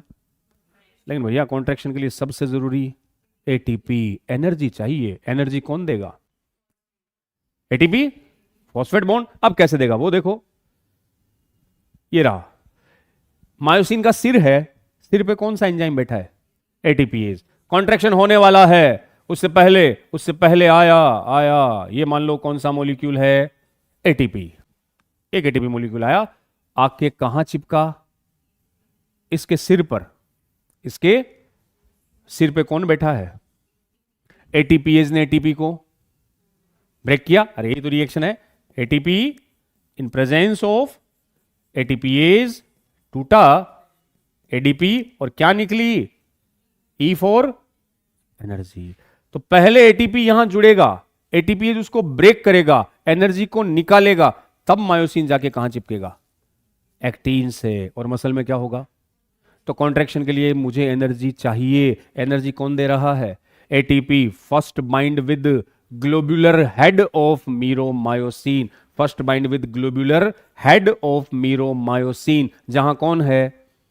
एटीपीएज। एटीपीएज ने किसको ब्रेक किया? एटीपी को। क्या निकाल दी? एनर्जी। उस एनर्जी को यूटिलाइज करके myosin fuse with actin and start muscle contraction. बात बेजाम घुस रही है। तो ये एटीपीएज किस पर डिपेंड कर रहा है? अब सुनो क्वेश्चन क्या था। क्वेश्चन था मसल कॉन्ट्रैक्शन में कौन सा आयन काम आता है? Which of the following ions are essential for muscle contraction? Magnesium, calcium. हमें बोथ करना है, बिना कैल्शियम के भी कॉन्ट्रैक्शन नहीं होगा तो बिना मैग्नीशियम के भी कॉन्ट्रैक्शन। सर मैग्नीशियम कहां काम आया? अरे अट्ठे काम आयो। अगर ये मैग्नीशियम नहीं है तो एंजाइम एटीपीएज काम। बिना एटीपीएज के एटीपी टूटेगा नहीं तो एनर्जी नहीं निकली, बिना एनर्जी के मायोसिन एक्टिन जुड़ेगा नहीं और कॉन्ट्रैक्शन। तो कॉन्ट्रैक्शन में दोनों आयन, कैल्शियम तो हमने सुना है, पढ़ा है, सब है, लेकिन उसके साथ साथ एक और आयन भी चाहिए, वो कौन है? मैग्नीशियम। उस पर डिपेंड करता है एटीपीएज। होपफुली क्लियर है बातें। चलो फिर अब एनसीईआरटी के लिखा है, एक क्रॉस आर्म लिखा हुआ है, एक वर्ड शॉर्ट आर्म लिखा हुआ है। तो बच्चे कई बार कंफ्यूज होते हैं कि सर क्रॉस आर्म क्या है, ये शॉर्ट आर्म का क्या लफड़ा है। तो इसी डायग्राम से मैं बताऊं कि जैसे ये जो डायग्राम है, ये तो इसका सिर था, मान लो ऐसे बना के बता दूं, ये रहा, वही डायग्राम बनाया मैंने वापस से। ग्लोब्यूलर हेड है बेटा जी, ठीक है। और इस हेड को, इस पूरे पार्ट को बोलते हैं क्रॉस आर्म। ये क्या कहलाता है? देखो ये टेल है, ये टेल, ये इसका सिर, ग्लोब्यूलर हेड। तो टेल डायरेक्ट हेड से फ्यूज नहीं होती बेटा जी, टेल तो ऐसे है। अब टेल का कुछ पार्ट ऊपर उठेगा, उठा हुआ है, उस उठे हुए पोर्शन को ही, ये जो ऊपर उठा हुआ पोर्शन ये वाला, इसको वैसे तो बोलते हैं शॉर्ट आर्म। क्या बोला इसको? Short arm. ये टेल है, टेल का कुछ पार्ट ऊपर उठा, शॉर्ट आर्म। उसके ऊपर कौन बैठा है? हेड, उसके ऊपर हेड। अब इस हेड को और अगर शॉर्ट आर्म को ऐड कर दूं ना मैं, तो आप क्या बोल सकते हो? नहीं पूछेगा डिफरेंस, बट कुछ जगह शॉर्ट आर्म, कुछ जगह क्रॉस आर्म लिखी आ जाती है, तो तुम्हें माइनर सा डिफरेंस वो पता होना चाहिए कि भैया टेल, टेल के ऊपर हल्का सा एक एंगल पे एक स्टाक लाइक स्ट्रक्चर लगी हुई, वो क्या है? Short arm. उसके ऊपर कौन बैठा है? हेड। हेड और शॉर्ट आर्म ही कौन है? Cross arm. और ये फिक्स एंगल पे होती है, एनसीईआरटी कहती है एक फिक्स एंगल पे वो लगा रहता है, और उसके ऊपर कौन बैठा है? तुम्हारा ग्लोब्यूलर हेड। ठीक है, इसमें एक्टिन मायोसिन के 2 पैराग्राफ है, वो आप रीड कर लेना। और फिर एक मैकेनिज्म वाला पॉइंट आता है बेटा जी, मैकेनिज्म ऑफ मसल कॉन्ट्रैक्शन, ये वाला पैराग्राफ है। एनसीईआरटी लाया तो था मैं, कहीं पढ़ाई भी है, वहीं से कॉपी हो गई। ये स्ट्रक्चर, हाँ ये वाली स्ट्रक्चर इसमें देख लेना। ये जो मसल बंडल है ना बेटा जी, ये मसल के बंडल जिनका नाम है फेसिकल, ये बंडल है। और बंडल के अंदर ये कौन है? मसल फाइबर, फाइबर के ग्रुप से बना मसल का बंडल। और ऐसे सारे बंडल मिलकर एक मसल बन जाएगी, कंप्लीट मसल है। ये छोटे छोटे गोले मसल के फाइबर, जिसको बोल दिया मसल की सेल। और इसकी जो आउटर कवरिंग है, सेल मेम्ब्रेन है, वही सार्कोलीमा, प्लाज्मा मेम्ब्रेन। बीच बीच में ब्लड सप्लाई करने वाली ब्लड की कैपिलरीज, ब्लड वेसल्स, ये होता है। हाँ ये वाला एक पैराग्राफ है, ए आई बेंड वाला, जेड लाइन वाला। ये जो आपने अभी डायग्राम देखा था ना, ए आई बेंड वाला, देखना ऊपर वाला डायग्राम, ये एक्चुअल डायग्राम है जो दिखेगा माइक्रोस्कोप के अंदर। यहां से यहां तक देखो बेटा जी, ये रहा, ये इतना एरिया डार्क दिख रहा ना अपने को, ये ए बेंड है। डार्क बेंड कौन सा है? ए बेंड। जब गौर से देखोगे तो इसके बीच में एक हल्का सा जोन दिख रहा है, ये एच जोन है। ये जो लाइट कलर का सा दिख रहा है ना, ये कौन सा जोन है? H zone. इसके बीच में एक लाइन सी दिखेगी ऐसे डिस्टर्ब सी, ये एम लाइन कंसिडर करते हैं, इसको बोलते हैं एम लाइन। तो पूरा ए बेंड है, बीच का लाइट जोन एच जोन है, उसके बीच में एक लाइन है एम लाइन। साइड में लाइट दिख रहा है, ये ए बेंड है पूरा, सॉरी आई बेंड है। इसके बीच की ये जो लाइन दिख रही है डार्क सी, ये जेड लाइन है। ये कौन सी हुई? Z line. इधर भी कौन सा बेंड है? आई बेंड है। और ये लाइन इसकी जेड लाइन। देख लो, ये रही जेड लाइन, इसको बना रखा है जेड लाइन, ठीक है। तो ए बेंड आई बेंड, ए बेंड आई बेंड ऐसे अल्टरनेट अरेंज होते हैं। ये जब स्ट्रक्चर दिखेगी, अब अगला पॉइंट अपना ये आ रहा है, इस जेड लाइन से ये एक्टिन है, ये बड़े वाले ये मायोसिन है। तो ए बेंड जब देखोगे ना, तो उसमें एक्टिन और मायोसिन आपको दोनों दिखेगा। और इस जेड लाइन और इस जेड लाइन के बीच की डिस्टेंस क्या है बेटा जी? Sarcomere, functional unit of muscles. क्योंकि जब मसल्स का फंक्शन है कॉन्ट्रैक्शन, कॉन्ट्रैक्ट होगा तो दो जेड लाइन पास आएगी, सार्कोमियर की डिस्टेंस कम होगी। अब इसी मैकेनिज्म को मैं समझा रहा हूं अगले पॉइंट पे। ये एक्टिन मायोसिन वाला है, वो पैराग्राफ डायग्राम है तुम्हारी एनसीईआरटी में, देखियो। अब मैं अगला पॉइंट आता है बेटा जी, mechanism of muscle contraction. Mechanism of muscle contraction, तो मैकेनिज्म देख लो और मसल्स को पूरा कर लेते हैं। मैकेनिज्म ऑफ मसल कॉन्ट्रैक्शन, क्या भर दिया उसने, ठीक है ना, ये बातें क्लियर है एटीपी वाली। अब जो मैकेनिज्म है कि कैसे मसल कॉन्ट्रैक्ट होगी और कॉन्ट्रैक्शन का टाइम होता क्या है, तो एक थ्योरी दे रखी है बच्चों आपकी एनसीईआरटी में। थ्योरी का नाम है sliding filament theory. Sliding filament theory muscle contraction की एक थ्योरी है, स्लाइडिंग फिलामेंट थ्योरी। मतलब जब कॉन्ट्रैक्शन होगा तो फिलामेंट एक दूसरे के ऊपर स्लाइड, समझो ना थे, मेरे पास दो फिलामेंट है, एक एक्टिन है दूसरा, दोनों ने एक दूसरे को पकड़ा, एक दूसरे को खींचेंगे। कौन किधर खींचा जाएगा? मोटा पतले की ओर कि पतला मोटे की ओर? केमिस्ट्री कौन पढ़ाते हैं आपको? ML sir. एमएल सर का मैंने हाथ पकड़ा, हमने दोनों को खींचा एक दूसरे को, कौन किधर खींचा जाएगा? एक स्लिम बंदा फिट बंदा, एक दान की बोरी तो जो जिसको खींचेगा भैया, मैं तो एमएल सर की तरफ खींचा चला जाऊंगा। मतलब एक्टिन मायोसिन में से कौन खींचा जाएगा? मायोसिन अपनी जगह रहेगा, उस पर सरकेगा कौन? तो thin filament slide over thick filament. वही थ्योरी क्या है? Sliding filament. तो जब कॉन्ट्रैक्शन होगा, थिन फिलामेंट बोले तो एक्टिन स्लाइड ओवर, मायोसिन नहीं हिलेगा। हिलेगा कौन? जो पतला, उसको हिलना पड़ेगा। उसी को क्या कहा? Sliding filament theory. तो मतलब यह है कि थिन फिलामेंट बोले तो actin slide over thick filament बोले तो मायोसिन। तो एक्टिन किस पर सरकेगा? मायोसिन पे। मैं दो डायग्राम से इस मैकेनिज्म को क्लियर करता हूं। देने वाले साइंटिस्ट तो एनसीईआरटी में नहीं दे रखे, फिर भी बता दूं, ये थ्योरी देने वाले साइंटिस्ट थे proposed by Huxley and Hanson. दो साइंटिस्ट के नाम आते हैं, हक्सले और हैंसन। ये जो अभी आपने ए बेंड के बीच में कौन सा जोन बताया था? एच जोन, वो इन्हीं के नाम पर है। किन के नाम पे? हैंसन के नाम पे। हैंसन भाई साहब के ही रेस्पेक्ट में उस जोन को क्या बोला गया? H zone. एच का पूरा नाम क्या है? Hensen zone. जिन्होंने कौन सी थ्योरी दी थी? Sliding filament theory. बोला था thin filament slide over thick filament during muscle contraction. कैसे? तो अब एक डायग्राम देखना, इसमें आप रिकॉग्नाइज करना बेटा जी। मैंने एक साइड में ये बनाए, कौन सी लाइन हो सकती है? जिगजैग है तो जेड लाइन है सर। इस जेड लाइन से ये कुछ, ये फिलामेंट जेड लाइन से जुड़े हुए हैं, इस जेड लाइन से फिलामेंट जुड़े हुए हैं। ये है थिन फिलामेंट। इसके बीच में ये मैं बना दूं, जो मोटे मोटे है वो थिक फिलामेंट, ये मोटा है, ये मान लो थिक फिलामेंट। इसके ऊपर ऊपर ऐसे क्रॉस ब्रिज लगे रहते हैं,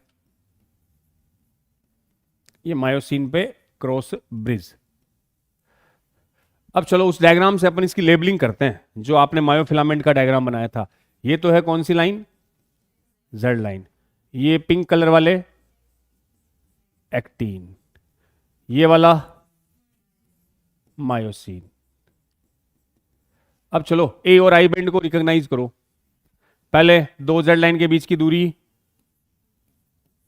सार्कोमियर, दो जेड लाइन के बीच की दूरी बेटा जी सार्कोमियर। ओके सर, दोनों जेड लाइन है। ये भी इधर कौन सी लाइन है? Z line. इसमें से ए बेंड ढूंढो। ए बेंड में कौन कौन होगा? और एक्टिन दोनों होगा। तो सिंपल सी बात है, जितना मायोसिन है यहां से यहां तक, जितना मायोसिन है, जितना मायोसिन है, वो कौन सा बेंड होगा? ए बेंड। क्यों सर? क्योंकि बच्चों आई बेंड में कौन होता है? Only actin. तो ये मायोसिन तो इतना, ये पूरा मायोसिन जिसमें है वो बेंड कौन सा है? सर मायोसिन, ए बेंड में तो मायोसिन के अलावा एक्टिन भी था, है ना? ये पिंक कलर वाले कौन है? देख लो, ए बेंड में एक्टिन और मायोसिन दोनों। साइड वाला बेंड, ये कौन सा बेंड होगा? आई बेंड। इसके साइड में भी आई बेंड। आई बेंड में केवल कौन है? एक्टिन। आई बेंड में केवल कौन है? एक्टिन। और ए बेंड में एक्टिन और मायोसिन दोनों। ठीक है। ए बेंड का बीच का रीजन एच जोन। ये लो, ये बीच वाला पोर्शन कहां से कहां तक गुरुजी? यहां से यहां तक जो जोन है वो कौन सा है बेटा जी? H zone. बेजा लगाना, एच जोन में कौन है? M line. एच जोन किसका बना? एक्टिन का कि मायोसिन का? मायोसिन का। Only myosin. तो याद करो, एच जोन लाइट था और मैंने कहा था ओनली एक्टिन और ओनली मायोसिन कैसे होते हैं? लाइट। तो आई बेंड भी लाइट है क्योंकि इसमें केवल एक्टिन है। एच जोन भी लाइट है बेटा जी, उसमें केवल मायोसिन है। जबकि ए बेंड में एक्टिन और मायोसिन, तो वो बेटा जी डार्क होगा। हाँ, बीच में इसके एम लाइन होती है, वो मैं कंसिडर यहां नहीं कर रहा। दो जेड लाइन के बीच की डिस्टेंस क्या कहलाई? सार्कोमियर। अब दोनों आंखें खोल के देखो, जेड लाइन से कौन से फिलामेंट अटैच है? एक्टिन, ये तो अटैच है पिंक कलर वाले। मायोसिन का जेड लाइन से कोई कनेक्शन? तो जेड लाइन से अटैच है, फर्मली अटैच है कौन? एक्टिन। तो actin filament firmly attach with Z line. तो जेड लाइन से कौन अटैच है? एक्टिन। ये नॉर्मल कंडीशन है। अब बिल्कुल सीधे तरीके से समझना, मैंने इस मसल को सिग्नल दिया, स्टिमुलस दिया, तो मसल में क्या होना है? कॉन्ट्रैक्शन में क्या होगा? दोनों हाथ कौन है? एक दूसरे के, जेड लाइन एक दूसरे के पास आएगी। पास आएगी तो क्या क्या चेंज होगा वो देखो, वो क्वेश्चन पूछते हैं आपसे। पहला, जब दोनों जेड लाइन पास आई तो सार्कोमियर की डिस्टेंस कम हुई? कम हुई। मैं पूछ रहा हूं, आप बताना। दोनों जेड लाइन पास आई तो सार्कोमियर की डिस्टेंस, आई बेंड पर कोई असर? मेरी तरफ मत देखो, इधर देखो। आई बेंड पे असर उतना रहेगा, बढ़ेगा, छोटा होगा? क्यों? अरे जेड लाइन पास आई, पास आई तो एक्टिन खिसके। मान लो इसी डायग्राम में देखो, अरे देखो, ये मान लो जेड लाइन अब यहां आ गई, ये जेड लाइन यहां आ गई, पास आ गई ना। तो ये डिस्टेंस पहले इतनी थी, अब डिस्टेंस, और आई बेंड में तो केवल कौन होता है? एक्टिन। एक के बाद में तो मायोसिन चालू हो गया, मायोसिन चालू हो गया तो आई बेंड नहीं रहा। तो जब जेड लाइन पास में आएगी तो आई बेंड की डिस्टेंस, समझना इस चीज को, आई बेंड शॉर्ट हो गया बच्चों, क्योंकि अब वो इतना ही रहा, यहां से तो मायोसिन चालू हो गया। एच जोन, मैं नीचे उतर के भी डुबके मार सकता हूं। एच जोन, मैं सोचो डायग्राम कौन बनाने पड़सी। ये यहां से यहां आ गई, ये जेड लाइन यहां आ गई, देखो। अरे एक्टिन किससे जुड़े हुए हैं? सुनो, ये है जेड लाइन, मेरा हाथ जेड लाइन है ना, और ये अंगुलियां है एक्टिन, जेड लाइन से एक्टिन जुड़ा, अब तक ये है, बीच की जगह आके है, सोच के देखो, एक्टिन के बीच की जगह क्या है? H zone. मायोसिन नहीं, एक्टिन के बीच का स्पेस कौन है? H zone. जेड लाइन, ये रहा एक्टिन, ठीक है। अब मैं जेड लाइन को पास ला रहा हूं, तो कौन पास आए? एक्टिन पास आए, क्योंकि मायोसिन जेड लाइन से अटैच। तो जब जेड लाइन पास आई तो एक्टिन भी, तो बीच की जगह कौन है? बीच की जगह एच जोन। तो ये वाला, ये रेड वाला पोर्शन मान लो यहां आया, ये वाला यहां आया, तो बीच का स्पेस कम हो गया ना, और वो स्पेस ही कौन है? H zone. वो स्पेस ही कौन है? H zone. फिर देख लो, जब दो जेड लाइन पास आती है तो सार्कोमियर कम, आई बेंड हो गया ना कम, यहां से आ गया तो इसकी डिस्टेंस कम होगी। एच जोन, ए बेंड, ए बेंड की लेंथ किस पर डिपेंड कर रही है? मायोसिन पे। क्या मायोसिन को तुमने छेड़ा है? ये पहले भी वहीं था, अब भी वहीं है। ए बेंड में कोई चेंज, आराम से देखो, मैं लाइनें लिखा रहा हूं। ड्यूरिंग मसल कॉन्ट्रैक्शन, सुन लो, sarcomere decrease, H zone decrease, I band decrease, बोले तो short, A band constant. A band में कोई चेंज, क्योंकि ए बेंड डिपेंड करता है किसकी लेंथ पर, और मायोसिन का जेड लाइन से कोई कनेक्शन नहीं है। तो जब जेड लाइन पास में आएगी तो एक्टिन खिसकेगा, मायोसिन सरकेगा, एक्टिन, मायोसिन नहीं सरकता। Thin filament slide over thick filament. Last point, during contraction, सुनना, length of actin, during contraction length of actin filament increase, decrease, constant. Confidence क्यों नहीं है तुम्हारी आवाज में, तुम्हारे रिप्लाई में? कांस्टेंट क्या? कांस्टेंट। अरे लेंथ होती रही, मान लो यहां 1 सेंटीमीटर का है, खिसक कर इधर गया, तब भी कितना रहा? जगह बदली है, लेंथ में कोई चेंज। और मायोसिन की लेंथ तो वैसे ही चेंज नहीं, पहले भी उतनी थी, अब भी उतनी। तो लिख लो, लिख लो, क्या मैं लिख दूं? तुम तो क्या लिख रहे हो? ड्यूरिंग मसल कॉन्ट्रैक्शन क्या क्या होगा? क्या क्या होगा during contraction? Very very important. सीधा एक लाइन का क्वेश्चन, नंबर देके जाएगा 4। ड्यूरिंग कॉन्ट्रैक्शन आपसे पूछेगा लेंथ ऑफ सार्कोमियर, आपसे पूछेगा आई बैंड, अपने से पूछेगो एच जोन, आपसे पूछेगा A band. Length of sarcomere, I band, H zone और ए बैंड। तो लेंथ ऑफ सार्कोमियर तो क्या करना बच्चों? डिक्रीज, आई बैंड शॉर्ट या रिड्यूस, एच जोन छोटा, और ए बैंड में नो चेंज। ये रहेगा जितना पहले था उतना ही कांस्टेंट। ये लो, ये होने वाली मसल्स कॉन्ट्रैक्शन में होने वाले चेंजेस। एक्टिन मायोसिन फिलामेंट की लेंथ में भी कोई चेंज नहीं होगा। क्लियर है बातें?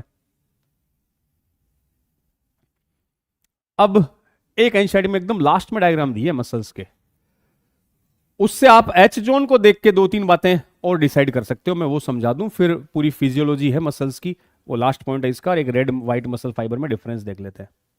तो लेंथ ऑफ सार्कोमियर क्या करना है अपने को? डिक्रीज। आई बेंड को क्या किया मैंने? एच जोन पास आ गया ना, 18 कम हो गया, ए बेंड नो चेंज। अब आपसे पूछे ये बीच वाला रीजन जो है ना बेटा जी, ये रीजन कौन सा है? H zone.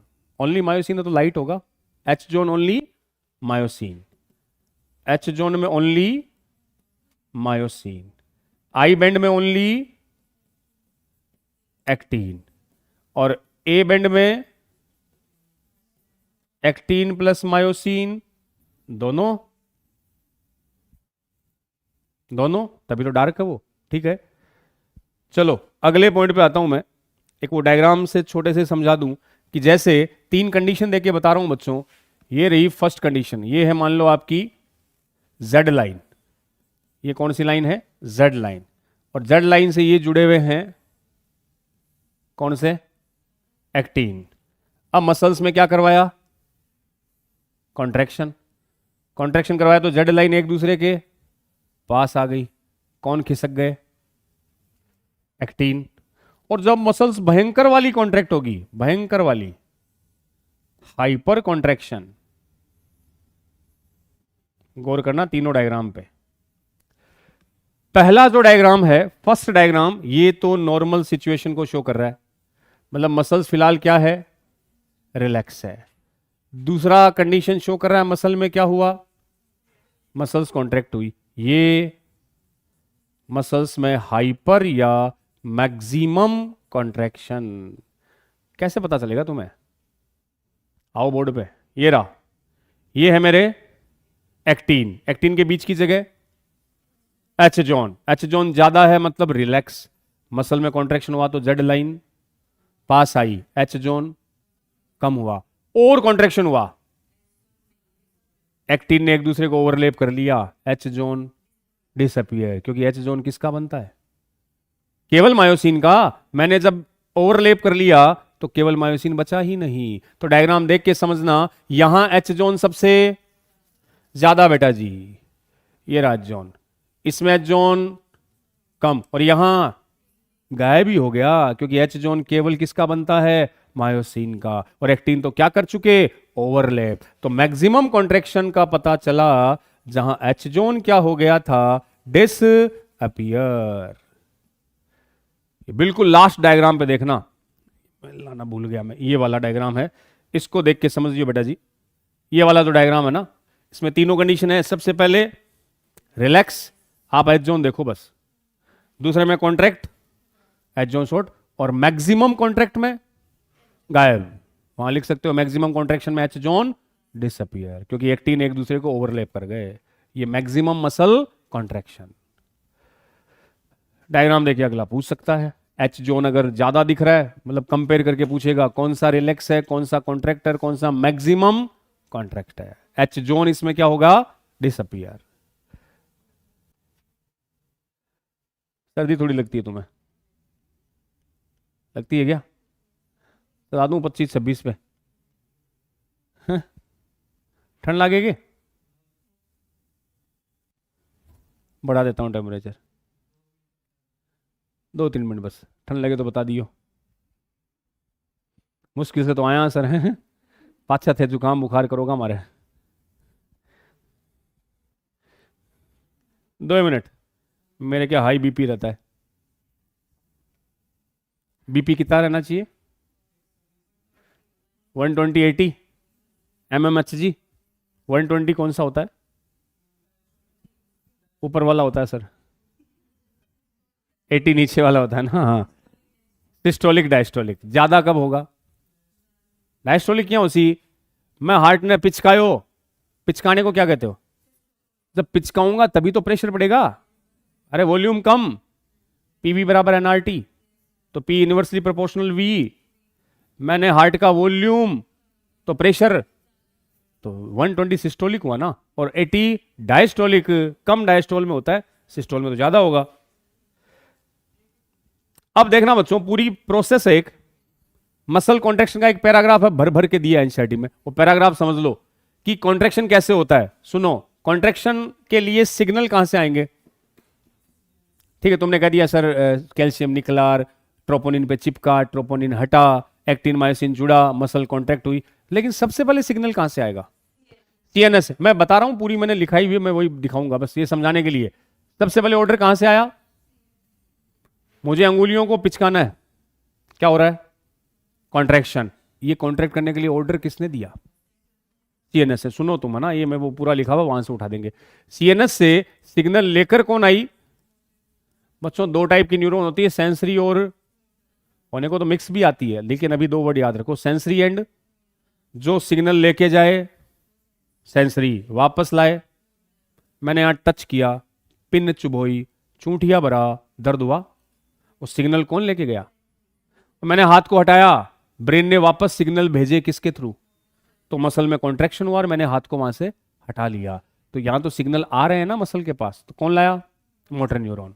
मोटर न्यूरॉन कुछ केमिकल रिलीज करती है, लाइक एसिटाइल कोलिन, ये न्यूरोट्रांसमीटर होते हैं।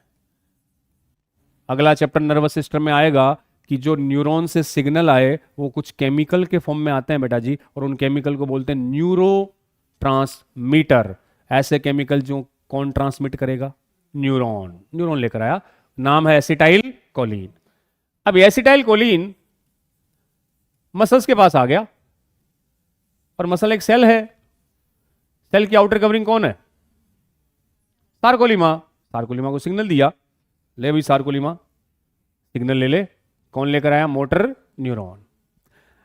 अब बच्चों मसल्स के और इस न्यूरॉन के बीच में, ये न्यूरॉन है मोटर, ये मसल है, मसल और न्यूरॉन के बीच में कनेक्शन होता है, इस जॉइंट को बोलते हैं एनएमजे, न्यूरो मस्कुलर जंक्शन। बिल्कुल सीधी सीधी बात है, कोई पैनिक नहीं होना। स्टार्ट हमने कहां से किया? कर दिया इसने तो, चिल्ड बंद कर देता हूं। तो कहां से सिग्नल आया?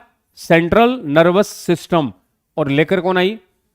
सिग्नल मोटर न्यूरॉन लाएगी। ये पूरा ज्ञान एनसीईआरटी ने पैराग्राफ के फॉर्म में दिया है, हम इसको लीनियर डायग्राम में समझते हैं। देन मोटर न्यूरॉन से कौन केमिकल आया? Acetyl choline. ऐसे केमिकल जो, ये मत लिखो, मैं अभी एक मेरा बनाया हुआ पूरा वो पेज खोल दूंगा, ये तो समझाने के लिए बता रहा हूं। एसिटाइल कोलिन एक केमिकल है जो न्यूरॉन से आता है, न्यूरॉन से आने वाले केमिकल न्यूरोट्रांसमीटर। अब ये मसल्स के पास आ गया, मसल फाइबर की आउटर मेम्ब्रेन को क्या बोला था? सार्कोलीमा। अब इधर तो है न्यूरॉन, इधर है मसल, न्यूरॉन मसल का जॉइंट, न्यूरो मस्कुलर जंक्शन। उस जंक्शन पे एसिटाइल कोलिन मिला, मिलते इस मसल को सिग्नल मिल गया कि ब्रेन से कोई सिग्नल आया है और तुझे क्या करना है?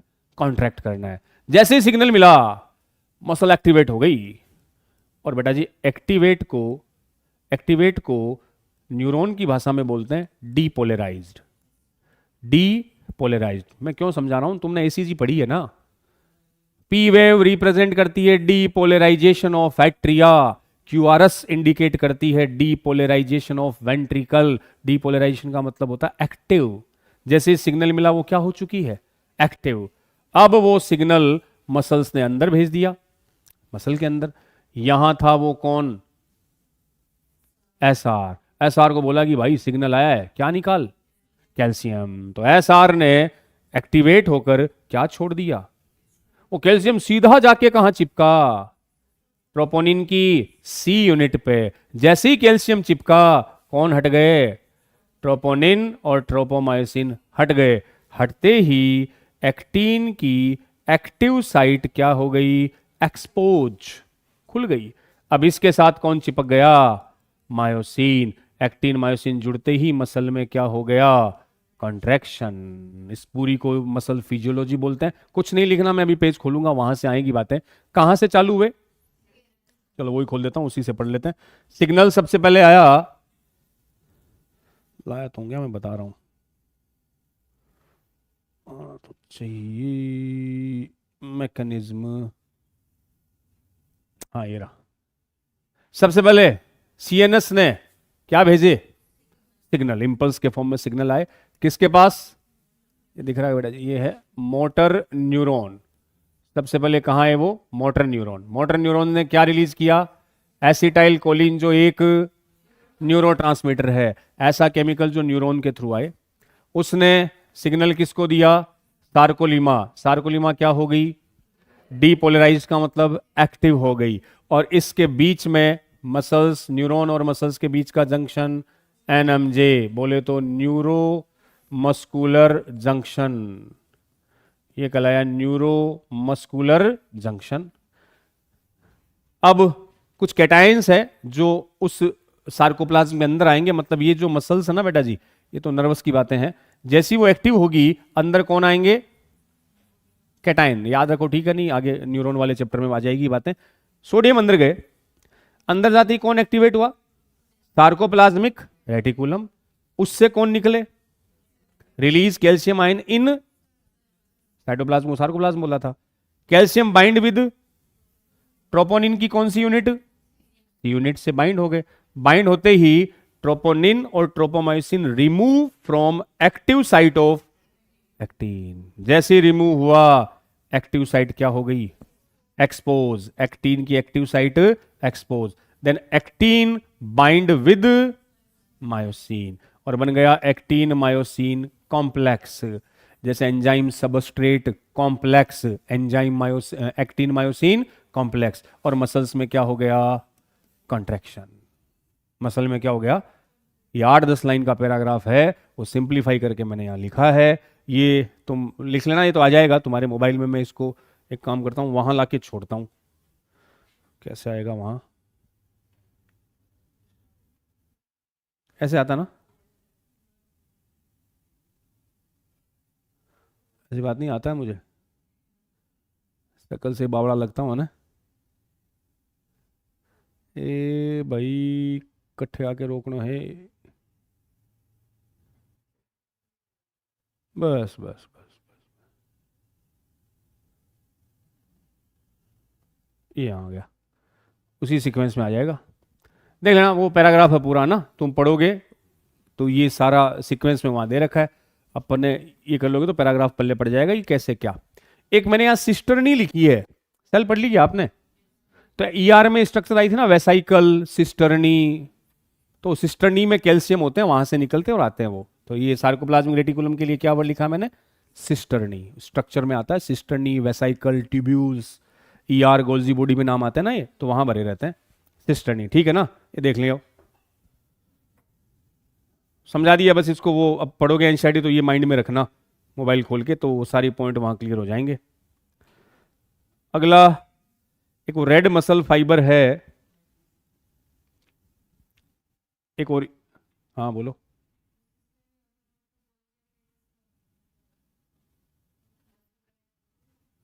हाँ, वेसाइकल, सिस्टरनी। यार की स्ट्रक्चर बढ़िया आपने।